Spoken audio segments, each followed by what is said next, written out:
Istri ini ditinggalkan di tengah jalan tol oleh suaminya. Ia ditolong oleh seorang miliarder, kini nasibnya tak terduga. Mereka langsung melakukan hal. Langit malam itu tampak muram, seakan turut merasakan pedih yang tengah mengiris hati seorang perempuan muda bernama Nadia. Lampu-lampu jalan. Tol berkelip seperti bintang dingin, menyaksikan tragedi kecil yang akan mengubah hidupnya selamanya. "Turun!" bentak Rizal, suaminya, sambil menginjak rem mendadak. Mobil sedan silver itu berhenti di bahu jalan tol kilometer. 13 mailan suara kendaraan lain menderu di sekitar mereka, memecah keheningan yang sesak. "Apa maksud kamu, Mas? Ini jalan tol?" "Tengah malam," seru Nadia, panik. Tubuhnya menggigil bukan hanya karena angin malam yang menyelinap, melalui celah pintu mobil, tetapi juga karena ketakutan dan rasa tidak percaya. "Aku capek sama kamu!" "Kamu selalu membantah. Aku ini suami kamu, Nadia, bukan pembantu." Rizal memukul setir, lalu menatap Nadia dengan mata merah. "Turun, sekarang!" Nadia mematung. Ia mengenakan gaun pesta sederhana. Wajahnya masih dipoles rias tipis dari acara keluarga besar tadi. Hanya karena ia tidak mau menurut untuk ikut menginap di rumah ibu mertua yang sering merendahkannya, Rizal murka seperti orang kesurupan. "Mas, jangan begini. Tolong, ini bahaya. Aku bilang turun!" Tanpa sempat berpikir, Rizal membuka pintu sebelah kanan, mendorong tubuh mungil Nadia keluar, dan menutup pintunya keras-keras. Nadia jatuh terduduk di aspal dingin. Ia hanya bisa menatap mobil itu menjauh, lampu belakangnya kian mengecil lalu menghilang di tikungan jalan. Dan di sanalah ia, berdiri sendirian, di tengah malam gelap, di jalan tol yang sepi dan mematikan. Tak ada kendaraan yang berhenti. Tak ada yang tahu apa yang baru saja terjadi. Ponselnya tertinggal di mobil. Dompet pun begitu. Ia hanya membawa tubuh, harga diri yang tercabik, dan air mata yang tak bisa ia tahan lagi. Angin malam menusuk kulitnya. Suara klakson truk-truk besar menghantam telinga dan nyalinya. Ia melangkah ke pagar pembatas, berharap bisa menepi, tapi di sekitarnya hanyalah padang gelap dan semak belukar. "Ya Allah, aku harus kemana?" gumamnya sambil menatap langit. "Kenapa Mas Rizal tegah?" Tak ada jawaban. Hanya suara gemuruh jalanan dan suara hatinya sendiri yang meraung dalam diam. Lalu dari kejauhan, sebuah mobil hitam mewah melambat. Lampunya menyapu tubuh Nadia yang berdiri dengan mata sembab dan tubuh gemetar. Mobil itu berhenti tepat di depannya. Seorang pria elegan keluar. Wajahnya teduh namun penuh kewaspadaan. Pria itu menatap Nadia dengan heran dan iba. "Kamu, kenapa bisa di sini malam-malam?" tanyanya pelan. Dan tanpa sadar, air mata Nadia kembali jatuh. Tangisnya pecah, bukan karena takut, tetapi karena untuk pertama kalinya malam itu, seseorang melihatnya sebagai manusia. Tatapan pria itu membuat Nadia terdiam. Ia tak tahu harus menjawab apa. Seluruh tubuhnya menggigil, bukan hanya karena udara malam yang menggigit, tapi juga karena trauma yang masih mengunci suaranya. Matanya sembab, dan pipinya basah oleh air mata yang belum kering.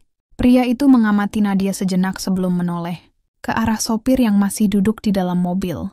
"Budi, tolong ambilkan selimut dari bagasi." Sang sopir segera turun dan memberikan selimut tebal.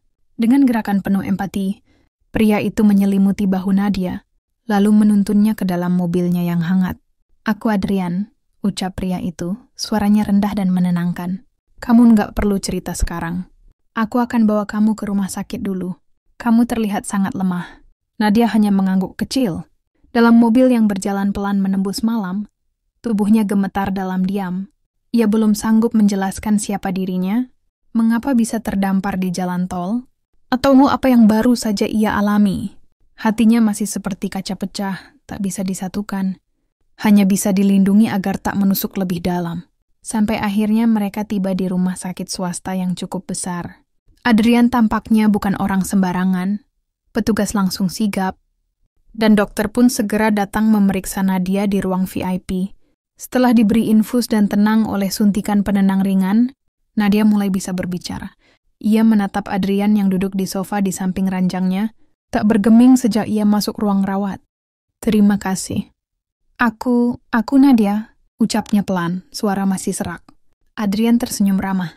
"Nggak apa-apa, kamu aman sekarang." Mata Nadia kembali berkaca-kaca. "Aku nggak tahu harus kemana, suamiku." Dia menurunkanku di jalan tol. Adrian menatapnya tajam namun tak bertanya lebih lanjut. Ia tahu, luka seperti itu tidak bisa diselami dalam sekali pandang. Yang dibutuhkan Nadia bukan interogasi, tapi perlindungan. Aku punya rumah di daerah puncak, cukup sepi. Kalau kamu mau, istirahatlah di sana sementara. Sampai kamu kuat untuk berdiri sendiri lagi. Jangan takut, aku nggak akan menyentuhmu. Aku hanya ingin bantu. Nadia terdiam. Nalurinya ingin menolak, tapi seluruh dirinya sudah lelah untuk curiga. Dan untuk pertama kalinya dalam hidup, ia merasa diselamatkan bukan oleh cinta, tapi oleh kemanusiaan yang tulus. Dan mungkin oleh Tuhan yang akhirnya mengulurkan tangan lewat seorang lelaki bernama Adrian. Kabut pagi menyelimuti kawasan puncak saat Nadia membuka mata. Aroma khas tanah basah dan embun pagi menembus tirai kamar yang setengah terbuka. Tempat tidur yang empuk, ruangan yang hangat, serta suara burung bernyanyi menjadi kontras yang aneh bagi perempuan yang semalam nyaris kehilangan harapan. Ia duduk perlahan, mengenakan jubah tidur putih yang telah disiapkan. Di samping tempat tidur, ada secangkir teh hangat dan sepiring roti panggang. Tak jauh dari sana, sebuah jendela besar menampilkan pemandangan kebun teh yang menenangkan. Meski tenang, dadanya masih sesak. Bayangan wajah Rizal, lelaki yang pernah ia cintai sepenuh hati, terus menghantuinya. Betapa mudahnya ia dibuang, seperti sampah di pinggir jalan.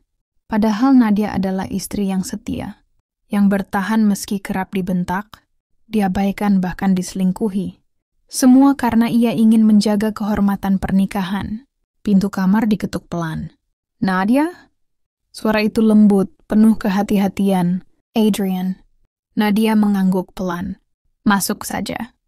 Pria itu melangkah masuk sambil membawa sebuah buku catatan dan selimut tambahan. Tatapannya tetap teduh seperti malam pertama mereka bertemu. Ia duduk di kursi dekat jendela. "Aku titipkan kamu di sini dulu. Rumah ini jarang kutempati. Kamu bisa tinggal selama kamu mau," ucapnya. Nadia tersenyum lemah. "Aku tidak tahu harus bilang apa. Kamu sudah menyelamatkanku 2 kali." Adrian menggeleng pelan. "Aku hanya berada di tempat yang tepat saat kamu butuh bantuan. Tapi bukan berarti aku bisa menyembuhkan lukamu. Itu tugasmu sendiri." Perkataan itu menyentak hati Nadia. Benar, ia memang harus sembuh. Harus bangkit. Tidak untuk membalas Rizal, tapi demi dirinya sendiri. "Aku tidak punya siapa-siapa di Jakarta. Orang tuaku sudah wafat. Teman? Entahlah. Kebanyakan pergi sejak aku menikah. Mereka bilang aku bodoh karena menikahi Rizal," ujarnya lirih. Adrian memperhatikan wajah Nadia yang menunduk. Lalu ia menyerahkan buku catatan kecil padanya. "Aku biasa menulis kalau sedang bingung atau luka. Mungkin kamu juga bisa coba. Kadang menulis bisa menuntun kita menyembuhkan diri tanpa harus berbicara," katanya. Nadia menerima buku itu. Jemarinya menyentuh sampulnya yang lembut, seolah merasa hangat dari kata-kata yang belum tertulis. Di saat hidupnya runtuh, siapa sangka Tuhan justru menghadirkan penyelamat, bukan dalam bentuk cinta yang panas membara, tapi pelan dan hangat, seperti matahari pagi yang menyapu sisa embun luka. Hari itu Nadia tahu, untuk pertama kalinya, ia akan mulai menulis tentang dirinya. Bukan sebagai korban, tapi sebagai perempuan yang akan bangkit, perlahan, namun pasti. Sudah 2 minggu Nadia tinggal di villa milik Adrian. Hari-harinya perlahan berubah, dari malam yang penuh tangis, menjadi pagi yang tenang dan penuh doa. Ia mulai mengenal ritme baru, bangun dengan senyum kecil, menyeduh teh sendiri, dan duduk di balkon sambil menulis di buku catatan yang diberikan Adrian. Buku itu kini penuh dengan cerita. Tinting luka tentang kebodohan masa lalu, dan tentang tekad untuk tidak lagi menyerahkan harga diri pada cinta yang menyakitkan. Adrian tidak pernah mengusiknya. Ia tetap hadir, sesekali mengajak makan malam atau berbicara di sore hari, tapi tak pernah bertanya terlalu dalam. Itu membuat Nadia merasa dihormati. Dan perlahan, ia mulai percaya bahwa dunia tak sepenuhnya gelap. Suatu pagi, saat Nadia sedang menyiram tanaman di halaman belakang, Adrian datang dengan membawa sebuah brosur. Aku tahu kamu belum siap kembali ke Jakarta, tapi mungkin kamu perlu lihat ini, katanya. Nadia mengambil brosur itu. Sebuah program pelatihan bisnis untuk perempuan korban KDRT diselenggarakan oleh Yayasan Sosial milik sahabat Adrian. Pelatihan gratis.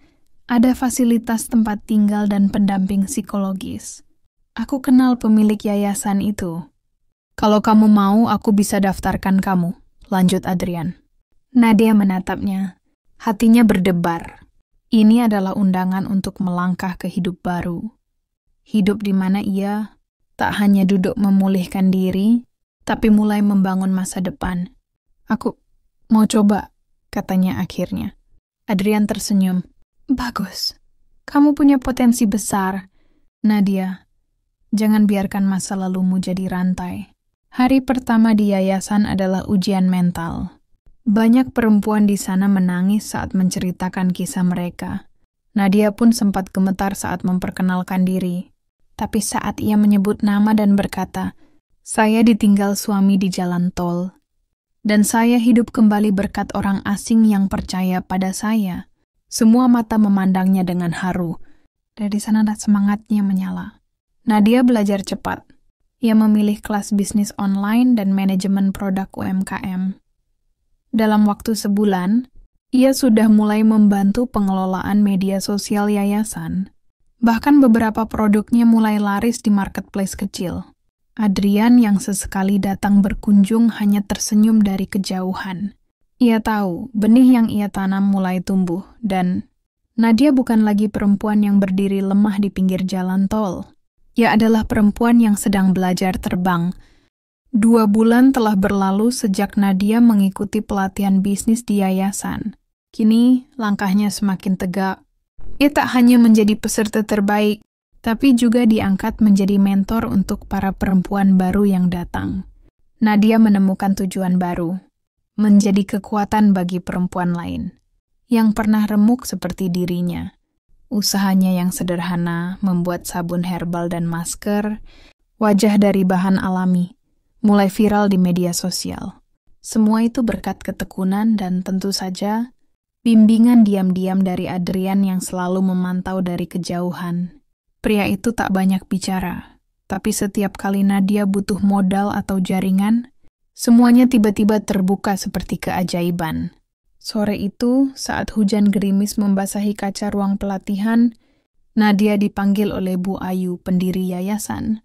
Nadia, ada seseorang yang ingin bertemu. Katanya dia investor yang tertarik dengan produkmu, ujar Bu Ayu. Hati Nadia berdebar. Ia tak pernah membayangkan usahanya akan dilirik investor. Apakah ini nyata? Di ruang tamu yayasan, seorang pria parubaya berdiri sambil tersenyum ramah. Di sampingnya, berdiri seorang wanita muda dengan blazer hitam dan mata tajam seperti elang. Perkenalkan, saya Pak Leo. Ini sekretaris saya, Livia. Kami dari perusahaan kosmetik alami Pure Skin. Kami tertarik mengembangkan produk kamu ke skala nasional, ujar pria itu. Nadia nyaris tak bisa bernapas. Perusahaan Pure Skin adalah nama besar di industri kecantikan. Tawaran seperti ini hanya datang sekali dalam hidup. Namun Nadia berhati-hati. Ia tahu dunia bisnis tak semanis presentasinya. Kenapa tertarik pada produk saya? Produk saya masih kecil dan belum punya izin edar besar, tanyanya hati-hati. Livia tersenyum. Justru itu keunikanmu. Produkmu natural, punya cerita yang kuat. Dan kamu sendiri adalah tokoh inspiratif. Nah, itu adalah kekuatan brand. Nadia menunduk sejenak. Dalam hatinya, ia ingat siapa dirinya 2 bulan lalu. Perempuan yang menangis di bahu jalan tol. Kini ia duduk berhadapan dengan investor besar. Tapi sebelum ia menjawab, hatinya bergetar. Bukan karena takut, tapi karena ia menyadari satu hal. Hidup telah memberinya kesempatan kedua. Dan kali ini, ia tak ingin melangkah tanpa berkonsultasi pada orang yang selama ini diam-diam menjadi cahaya dalam kegelapan. Adrian. Malamnya Nadia duduk berdua dengan Adrian di teras villa. Udara puncak dingin, tapi hati Nadia terasa hangat. Mereka ingin invest besar-besaran. Aku takut, Adrian. Takut kehilangan kendali atas apa yang sudah kubangun, ujarnya lirih. Adrian menatapnya dalam. Nadia, kamu sudah jauh melangkah. Tapi ingat, tidak semua emas itu bersinar terang. Kalau kamu mau, aku bisa bantu jadi penasehatmu. Bukan karena aku tahu segalanya, tapi karena aku ingin kamu tetap jadi dirimu sendiri. Dan malam itu, di bawah langit yang mulai cerah, Nadia tahu bahwa apapun yang terjadi setelah ini, ia tak sendiri lagi. Kesuksesan Nadia mulai menggema. Produk kecantikannya, Aira Naturals, kini tak hanya dipasarkan online, tetapi juga mulai merambah toko-toko kecantikan besar di Jakarta. Dukungan dari Pure Skin yang kini menjadi mitra bisnis strategisnya membuat jalur distribusi semakin luas. Namun, Nadia bersikeras mempertahankan kendali mayoritas atas usahanya. Ia tak ingin kehilangan ruh perjuangannya hanya demi angka. Adrian kini secara resmi menjadi penasehat bisnis Nadia, mendampingi setiap langkah dengan tenang dan tak menuntut. Meski hatinya perlahan tumbuh cinta, ia tahu Nadia belum siap untuk membuka hatinya kembali. Dan itu tidak apa-apa. Adrian bersedia menunggu. Sementara itu, kehidupan berjalan cepat. Wartawan mulai meliput kisah Nadia. Dari jalan tol hingga jadi miliarder muda. Foto-fotonya tersebar di media sosial, diiringi pujian dan kekaguman dari warganet. Tapi di balik euforia itu, ada seseorang yang menatap layar ponsel dengan mata merah membara, Rizal. Mantan suami Nadia itu kini berada di kontrakan kecil, tubuhnya kurus, wajahnya kusam. Setelah menelantarkan Nadia, hidup Rizal berubah drastis. Bisnis ilegal yang ia kelola bangkrut karena disikat rekan sendiri. Utang menumpuk, mobil disita, dan ia bahkan sempat tidur di terminal. Saat ia melihat wajah Nadia di berita, mengenakan blazer elegan, berdiri anggun di panggung pameran produk kecantikan internasional, dadanya bergetar antara marah dan menyesal.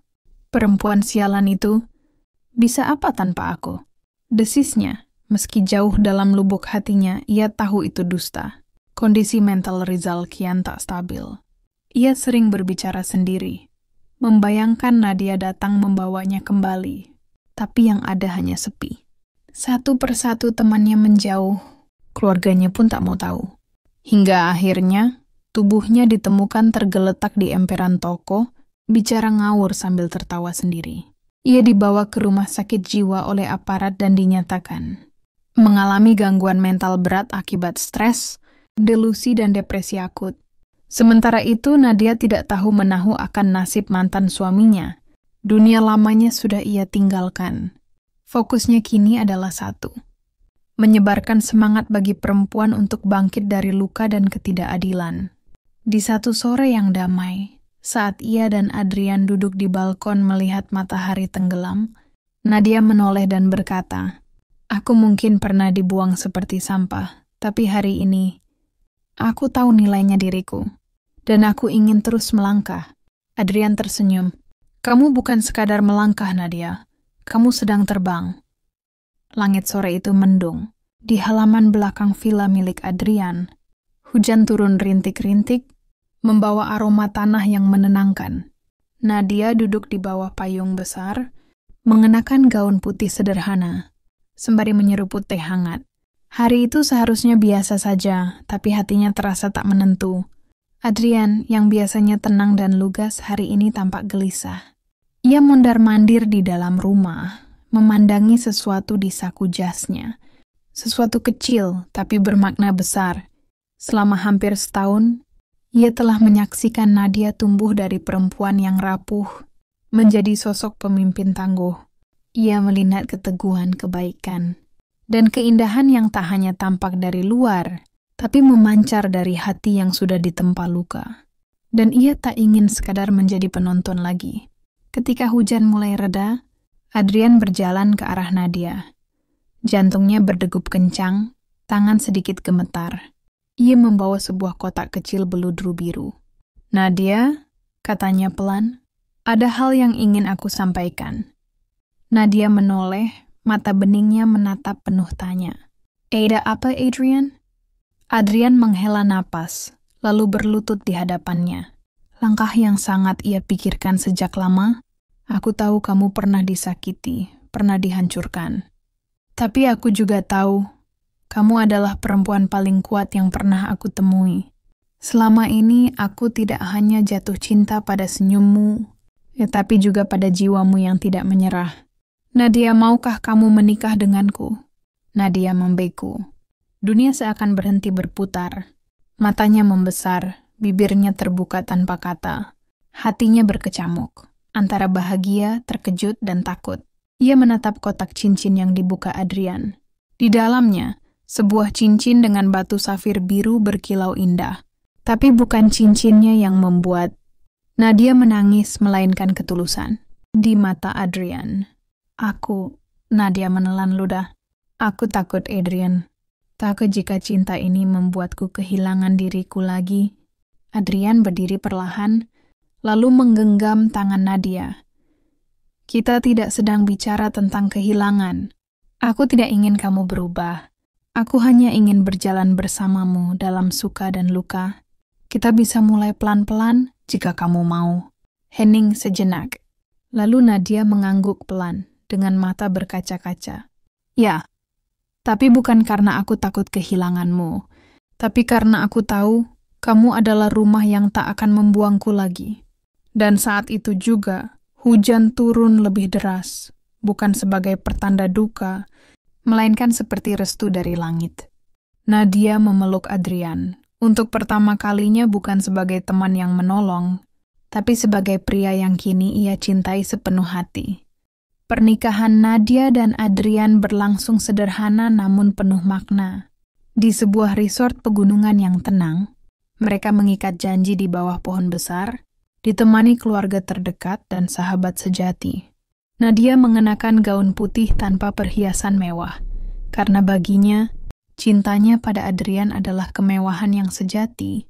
Media nasional sempat meliput pernikahan mereka karena kisah Nadia telah menjadi inspirasi banyak wanita. Ditinggalkan di jalan tol, namun bangkit menjadi miliarder. Judul-judul berita seperti Dari Luka ke Pelaminan dan Wanita Hebat, Pria Hebat, Cinta Hebat tersebar di seluruh media sosial. Namun, di tengah kebahagiaan itu, kabar mengejutkan datang dari masa lalu. Rizal, mantan suami Nadia, kabur dari rumah sakit jiwa. Nadia yang awalnya menganggap kabar itu sekadar informasi biasa, mulai merasa resah saat Adrian menerima pesan dari seorang detektif pribadi yang dimintanya diam-diam memantau Rizal. Dia mulai menanyakan tentangmu. Nadia, ujar Adrian serius, sambil menyerahkan foto yang dikirim lewat ponsel. Nadia menatap gambar itu. Rizal berdiri di depan pagar rumah lama mereka. Kini hanya rumah kontrakan usang. Wajahnya kurus, matanya kosong, tapi ada senyum aneh tergambar di sana. Aku tahu dia menyimpan dendam, tapi aku tak menyangka dia akan kembali mencariku. Jangan khawatir, kata Adrian lembut. Aku sudah tingkatkan pengamanan. Tapi lebih dari itu, aku tak akan biarkan siapapun menyentuhmu. Namun malam itu, bayangan masa lalu terus menghantui pikiran Nadia. Ia duduk di kamar, menatap pantulan dirinya di cermin. Dulu, Yelma adalah wanita yang dimaki, dihina, dan dibuang di tengah jalan. Kini ia dicintai dan dihargai. Apa aku layak bahagia? Bisiknya pada dirinya sendiri. Adrian masuk perlahan dan duduk di sampingnya. Kamu bukan hanya layak, Nadia, kamu berhak. Nadia mengangguk, memeluk suaminya erat-erat. Ia tahu jalan hidupnya tak pernah mudah. Tapi satu hal pasti, kali ini ia tidak sendiri. Sementara itu, jauh di sebuah gang kumuh, Rizal berbicara sendiri dalam kegelapan. Nadia, kamu milikku. Kamu tidak bisa bahagia tanpa aku. Kebencian dan delusi di kepalanya membuatnya merancang sesuatu yang berbahaya. Tapi ia tak tahu, perempuan yang dulu ia tinggalkan bukan lagi perempuan yang sama, dan pria yang kini bersamanya jauh lebih kuat dari yang ia bayangkan. Pagi itu, Sinar matahari menyelinap lembut melalui jendela besar rumah Nadia dan Adrian. Udara segar pegunungan membawa semilir harapan baru dalam setiap hembusan napas. Nadia membuka matanya perlahan, dan untuk pertama kalinya dalam bertahun-tahun, ia merasa benar-benar bebas. Perjalanan panjang dari seorang perempuan yang pernah ditinggalkan di tengah jalan tol, kini telah berujung pada sebuah kehidupan yang penuh berkah dan cinta. Semua luka dan air mata seakan sirna ketika ia duduk di samping Adrian, suami yang selalu menjadi sandaran dan kekuatan. "Bagaimana perasaanmu hari ini?" tanya Adrian lembut, sambil menyuapkan teh hangat. Nadia tersenyum, menatap pria di hadapannya dengan penuh kasih. "Aku merasa hidupku benar-benar baru, Adrian. Aku tidak lagi takut pada masa lalu, tidak lagi ragu pada masa depan." Adrian merangkul bahunya. "Kamu pantas mendapatkannya. Nadia, semua kerja keras dan keteguhan hatimu membawa kita ke sini." Hari itu, mereka memutuskan untuk melakukan sesuatu yang berarti, mendirikan yayasan bagi perempuan korban kekerasan dan pengabaian. Nadia ingin berbagi kekuatan yang ia miliki, mengubah kisah pahit menjadi inspirasi bagi wanita lain. Seiring berjalannya waktu, bisnis Nadia semakin berkembang pesat. Namun yang paling penting bagi Nadia bukan hanya angka-angka di rekening, tapi kebahagiaan yang mengisi hatinya. Bersama Adrian, ia membangun keluarga kecil yang hangat dan penuh cinta. Sementara itu, di tempat jauh dari kemewahan yang kini Nadia miliki, Rizal menjalani masa tuanya di sebuah rumah sakit jiwa, kehilangan segalanya, harta, harga diri, dan akal sehatnya. Ia menjadi contoh nyata bagaimana kebencian dan keegoisan bisa menghancurkan hidup seseorang. Nadia tidak pernah membenci Rizal. Ia hanya belajar untuk melepaskan, mengikhlaskan masa lalu agar bisa melangkah maju. Di sebuah acara amal yang diadakan Yayasan Nadia, banyak perempuan hadir dan mengangkat suara mereka, menceritakan perjuangan yang tak kalah berat. Nadia berdiri di depan mereka, berani dan tegar. "Jangan biarkan masa lalu mendefinisikan siapa kamu," katanya penuh semangat. "Kita semua berhak bahagia. Kita semua berhak untuk bangkit dan menemukan cinta yang sejati." Tepuk tangan meriah menggema, menyambut sebuah pesan yang sederhana namun kuat. Di akhir kisah ini, Nadia dan Adrian berjalan beriringan, menatap masa depan dengan penuh keyakinan. Hidup memang tak selalu mudah, tapi dengan cinta dan tekad, segala rintangan bisa dilalui. Dan untuk Nadia, cerita ini bukan hanya tentang kekayaan atau kesuksesan, tapi tentang bagaimana menjadi wanita yang kuat, yang mampu membalikkan keadaan dan menemukan cahaya di balik kegelapan. Hikmah dari kisah ini: 1. Jangan pernah menyerah pada kehidupan. Meskipun ditinggalkan dan dikhianati, Nadia membuktikan bahwa setiap orang memiliki kekuatan untuk bangkit kembali. Kejatuhan bukanlah akhir dari segalanya, melainkan awal dari kesempatan untuk berubah dan menjadi lebih baik. 2. Harga diri dan keteguhan hati adalah kunci kesuksesan. Ketika dihadapkan pada cobaan berat, Nadia tidak membiarkan dirinya hancur. Ia tetap menjaga harga dirinya dan berusaha keras membangun kehidupan yang layak, tanpa bergantung pada orang lain yang pernah menyakitinya. 3. Cinta sejati datang dari mereka yang menghargai dan mendukung kita. Nadia menemukan kebahagiaan sejati saat bersama Adrian, yang bukan hanya mencintainya, tapi juga menghargai perjuangannya. Cinta yang sehat dan saling mendukung adalah fondasi kebahagiaan. 4. Memaafkan bukan berarti melupakan, tapi membebaskan diri. Nadia memilih untuk memaafkan masa lalunya, termasuk Rizal, bukan karena ia melupakan sakit hati, tapi agar dirinya tidak terperangkap dalam kebencian yang menghancurkan. Memaafkan memberi kedamaian hati dan ruang untuk melangkah maju. 5. Berbagi kebaikan yang membawa kebahagiaan yang lebih besar, dengan mendirikan yayasan untuk membantu perempuan yang mengalami nasib serupa. Nadia menunjukkan bahwa kesuksesan sejati adalah ketika kita mampu memberi manfaat bagi orang lain. Namam, hidup tidak selalu tentang kekayaan materi, tapi tentang kekayaan jiwa dan cinta.